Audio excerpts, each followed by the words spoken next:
What if Mark Grayson was raised on Viltrum instead of Earth? He never becomes invincible. Viltrumite childhood is not childhood the way humans understand it. It's selection. It's pressure. It's being measured against a civilization that literally purged weakness from itself. So imagine Mark there, as a half-human child in the heart of the Empire. Even if Viltrumite DNA is incredibly dominant, his human side would be treated like contamination.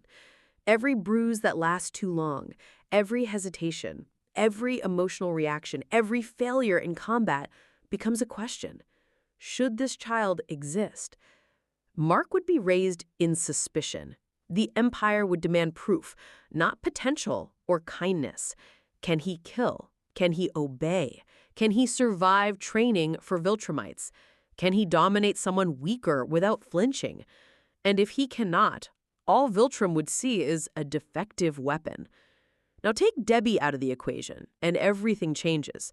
Debbie isn't just Mark's mom. She's his moral gravity. She is the reason Earth isn't a target or conquest. Without her, Mark has Nolan's blood, but none of Debbie's heart.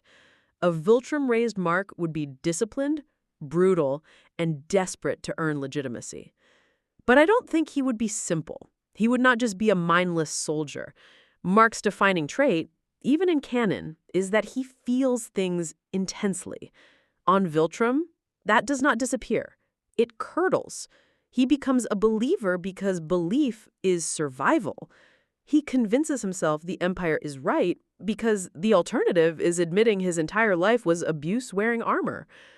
Then Earth becomes his test, and this is where Thrag would absolutely see the value in him.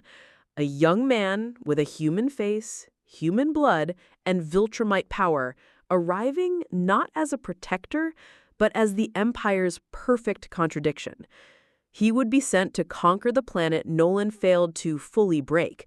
He would know the languages, the biology, the cultural weakness reports, but he would not know baseball games, late-night talks with Debbie, or why saving one person can matter more than winning a war.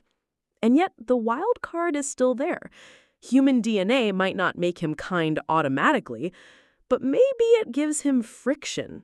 Maybe Earth feels wrong to destroy before he understands why. Maybe compassion does not appear as softness, but as confusion. So, here's the debate. If Mark was raised on Viltrum, would he survive? Would his humanity break through? Or would Earth be conquered by the darkest version of Invincible?